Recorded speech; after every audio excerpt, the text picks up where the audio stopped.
आज की कहानी माँ दुर्गा की महिमा की है।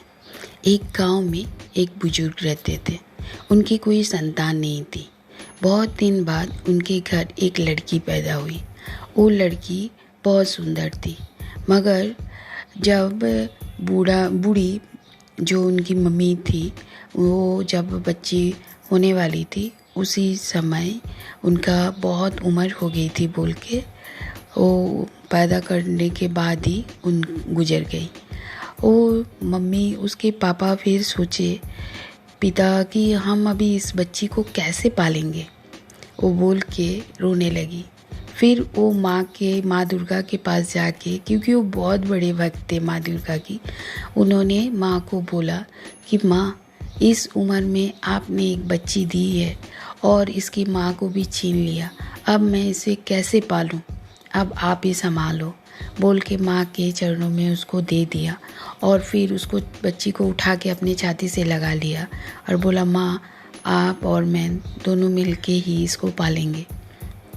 बच्ची देखते देखते धीरे धीरे बड़ी होती गई और उसका माँ पता ही नहीं चलता था उसका पिताजी को कि वो बच्ची कैसे बड़ी हो रही है, और वो बहुत सुंदर हो गई। देखते देखते 18 साल हो गया। 18 साल जब हुआ तो बहुत सुंदर हुई। वो एक दिन गांव की और दूसरे लड़कियों के साथ सामने के जो वहाँ मेला लगता था वहाँ पर घूमने गई थी। उस मेले में उस देश के एक जमींदार भी आया हुआ था।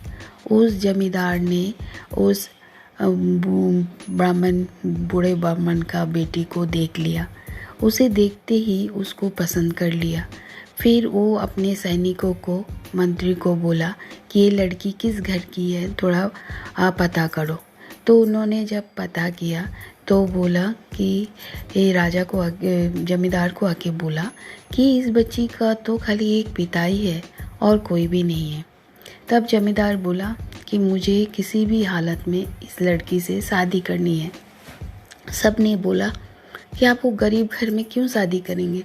आपके लिए तो कितने बड़े बड़े घर से रिश्ते आ रहे हैं, आप इस गरीब लड़की को क्यों शादी करेंगे? वो बोले, जमींदार बोला, नहीं, मुझे इसी लड़की से ही शादी करनी है। फिर जाके उन्होंने सबको लेके, मंत्री और अपना सैनिक उनिक सबको लेके और अपना विवाह प्रस्ताव देने के लिए वो बूढ़ा आदमी के पास गया। वो और उसकी बेटी दोनों बैठे हुए थे, काम कर रहे थे। तो फिर जब देखा कि इतने भीड़ घर के सामने, तो सोच में पड़ गए कि क्या हमने क्या दोष किए हैं जो राजा का आदमी, सैनिक विनिक सब आ गया। पूरा गांव को साफ सुथरा कर दिया। फिर उनके घर फलों, जब बहुत तरह के फल, जितने फल मिलते हैं सब फल, फूल, सामान, कपड़े सब आने लगे। आके फिर वो खुद जमींदार उस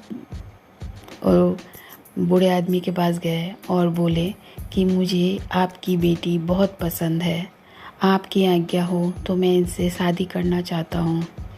और देख के रोने लगे। बोले कि नहीं, ये कैसे हो सकता है, हम बहुत गरीब हैं, हमारे पास कुछ भी नहीं है कि और मैं अपनी बेटी को कैसे दूँ? आप कहाँ जमींदार हो और हम लोग इतने गरीब हैं। वो बोला, मैं वो कुछ नहीं जानता, मुझे आपकी बेटी बहुत पसंद है, मुझे कुछ भी नहीं चाहिए।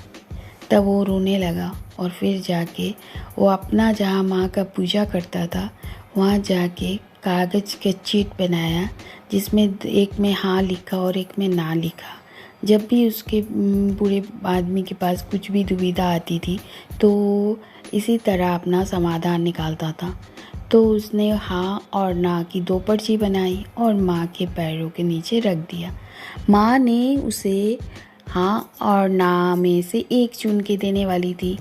वो एक हाँ वाला वो गिर गया। पर्ची को उठाया और दिखा कि हाँ, तुम शादी कर दो, ऐसा लिखा हुआ था। तो माँ की मर्जी बोल के वो शादी करवाने के लिए माना, मगर उन्होंने फिर बोला कि मैं कैसे शादी कर सकता हूँ, मेरे पास तो कुछ भी नहीं है। तब जमींदार के कान में जाके माता ने बोला कि इनको बोलो कि आप ही सब कुछ करोगे।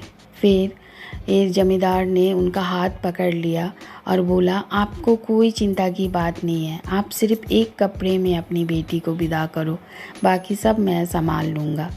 और बोल के तुरंत ही उनका पूरा गांव को साफ कर दिया, वहाँ टेंट गाड़ दिया।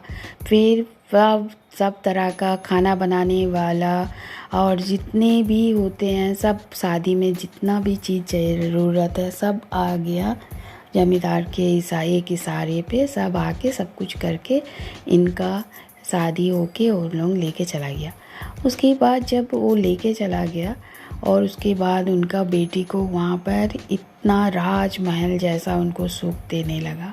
उनको गद्दी में जब वो सोने लगी तो बोला, राजा ने बोला कि नहीं, उनको चुप जाएगी गद्दी का रुई, आप उसमें गुलाब की पंखुड़ियाँ बिछा दीजिए। उसको तब गुलाब की पंखुड़ियाँ बिछा दी गई। गुलाब की पंखुड़ियों में वो रोज़ सोते थे, जो ताज़ा गुलाब की पंखुड़ियाँ होती थी। इतनी आराम से रखा जाता था उनको कोई एक जन आके तेल लगा देता था, कोई सुगंधी लगा देता था। उनको जितने भी आराम चाहिए था वो सब वहाँ मिलती थी, उन्हें कुछ भी नहीं करना पड़ता था। और जमींदार उनसे बहुत खुश है। जो लड़की अपना मायके में चटाई में सोती थी, उसको आज गद्दा के रुई में भी उनको चुभन हो रही थी बोले, और उसको गुलाब की पंखुड़ियाँ में सुलाया जाता था। और उनको लिए रोज़ काजल बनाया जाता था ताज़ा ताज़ा, और उनके लिए इत्र भी बनाया जाता था। खाने का तो जो सोचती थी वही मिल जाता था। ऐसे करके उनका दिन बीतते गया। पिताजी सोचे लड़की के कि बहुत दिन हो गया, मैंने बेटी की कोई खोज खबर नहीं रखी। अभी तो माता की पूजा है, इससे पहले मैं तो अकेले नहीं कर पाऊँगा, मैं तो दोनों मिल के करते थे। अभी मैं जाता हूँ, उसको लेके भी आऊँगा और देख के भी आऊँगा। जब ये सोच के जब पूरा उसके पिताजी गए जमींदार के घर, तो वहाँ देख रहे हैं कि बेटी ये मिरर के सामने बैठ के संवर रही है, और उसने शीशा से ही अपने पिताजी को देख ली, मगर वो उठी नहीं और सोची कि पता नहीं पिताजी मेरे को गंदे कपड़े में ही गले ना लगा ले। ये सोच के वो वहाँ से हिले भी नहीं। पिताजी वो चीज़ देख लिए कि वो उठी नहीं, उसके पिताजी के पास वो आई नहीं। फिर पिताजी खुद ही उसके पास गए, उसके हाथ पकड़े और बोले, बेटी कैसी हो? वो बोली, मैं बहुत अच्छी हूँ। आप कैसे हो? बोले, मैं भी ठीक हूँ। फिर वो देखे कि एक औरत आई जो तुरंत ताज़ा ताज़ा काजल बना के उसके आँख में लगा रही थी। तब दूसरी एक औरत बोली कि देखना, उसका गाल छूना मत, नहीं तो जमींदार तुम्हारा हाथ काट देंगे। उसका गाल छूने से उसको चोट लग जाएगी, उसको एकदम संभल के लगाओ काजल। तो काजल फिर लगाया। पिताजी सब कुछ देख रहे थे, कुछ नहीं बोले। फिर पिताजी ने अपनी लड़की को बोले कि कहाँ है जमींदार जी, मेरे दामाद जी? तो बोले, वो तो अभी बाहर गए हुए हैं काम से। तो बोला, तब अब क्या करूं, मुझे तो तुम्हें लेके जाना है, मैं तुम्हें लेके जाना चाहता हूं, क्योंकि माँ का पूजा हम दोनों को मिलके करना है। तो बोली, नहीं, मैं नहीं जा सकती हूँ, मैं यहाँ पर इतनी सुख सुविधा के साथ रहती हूँ, मैं वहाँ कैसे रह सकती हूँ? मेरे को पानी में इत्र डाल के उसको छान के फिर नहाने के लिए दिया जाता है, मुझे कुछ भी यहाँ करना नहीं पड़ता है। मैं आपके घर में जाके कैसे रह सकती हूँ? मैं वहाँ नहीं रह सकती, आप मुझे मत बुलाओ। तो पिताजी को बहुत दुख हुआ। बोला, जिस घर में पैदा हुई बड़ी हुई, आज जिस माँ के लिए कृपा से तुम्हें इतनी सुख भोग मिल रहा है, और आज तुम उसी मायके जाना नहीं चाहती, वो माँ का पूजा नहीं करना चाहती।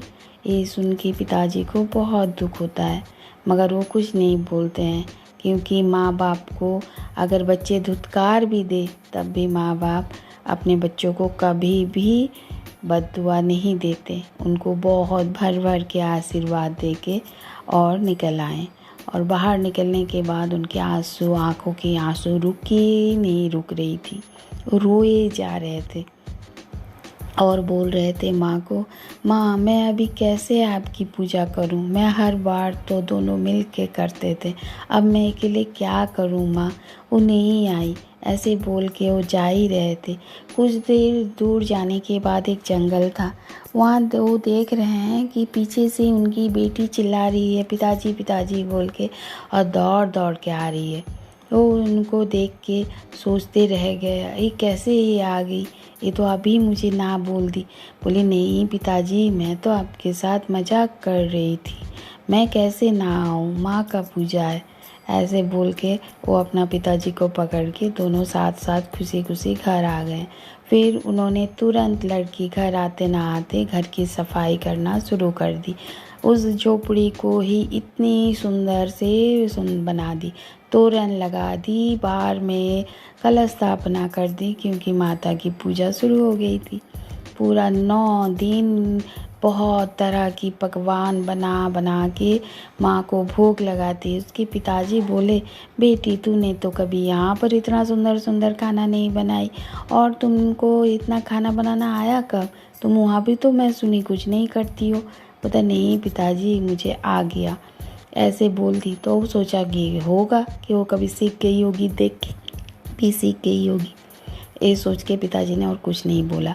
9 दिन बहुत अच्छा से भोग लगा, कीर्तन हुआ, सब कुछ बहुत सुंदर से 9 दिन पार हो गया।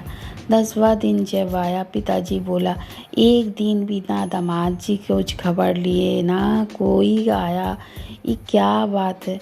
फिर वो अपनी बेटी के पास आया। बेटी देख रहा है जो वहाँ पर सिंहासन में बैठे रहती थी, वहाँ पर वो चटाई में बैठ के चावल चुन रही है अपना पिताजी के लिए खाना बनाने के लिए। तो बोला, बेटी दामाद जी ने एक दिन भी तुम्हारी खबर नहीं ली, अभी तो तुम्हें ससुराल जाना है, मेरा क्या, मैं तो एक ना एक दिन चला ही जाऊँगा दुनिया छोड़ के, मगर तुम्हारी तो पूरी ज़िंदगी है। तब लड़की ने बोला, पिताजी मैं तो आपको बोल दी थी आते वक्त ही कि जिस दिन आप बोलोगे मैं उसी दिन चली जाऊंगी, क्या आप चाहते हो कि मैं आज चली जाऊं? पिताजी ने बोला, हाँ बेटा तुम जाओ दामाद जी के पास, नहीं तो उनको गुस्सा आएगा, उनको बुरा लगेगा। बोला नहीं नहीं, उनको कोई गुस्सा नहीं लगेगा, वो मेरी बात बहुत मानते हैं, आप चिंता मत करो, आप बोलोगे तो मैं चली जाऊंगी, नहीं तो आप मुझे यहाँ रहने दो। तब बोला, नहीं बेटी, ससुराल में ही बेटी लोगों का अच्छा शोभनीय लगता है, तुम अपनी ससुराल जाओ। ये बोल के जैसे ही बोला तुरंत चावल खाने चला गया, और वो लड़की भी चली गई, और ऊपर से फूल बरसने लगा, और उसके साथ एक चिट्ठी भी। जैसे ही देखा उसके पापा, वो बूढ़ा बहुत रोने लगा, और चिट्ठी उठाई, उसमें लिखा हुआ था कि मैं 9 दिन से 10 दिन से मैं तुम्हारे साथ ही हूँ, और मैंने ही तुम्हारे साथ सब कुछ किया, तुम्हारी भक्ति से मैं बहुत प्रसन्न हूँ, तुम चिंता मत करो, मैं हर वक्त तुम्हारे साथ ही रहती हूँ। तुमको मैं बोली थी कि तुम जब बोलोगे तभी मैं चली जाऊँगी, तुमने बोला बोल के मैं जा रही हूँ। वो देख के वो रोने लगा, वहीं पर गिर गए और बोला, माता आप मेरे साथ इतने दिन से थे और मुझे पता भी नहीं चला, मैं इतनी मूर्ख हूँ। माँ ने तब आकाशवाणी किया, बोला, माँ हर पल मैं तुम्हारे साथ हूँ, और मैं हर पल ही तुम्हारे साथ रहूँगा, तुम कभी भी चिंता मत करो, मैं हर पल हर भक्तों के साथ रहता हूँ। यही बोल के माँ चली गई, और यहीं पर मेरी कहानी ख़त्म। धन्यवाद।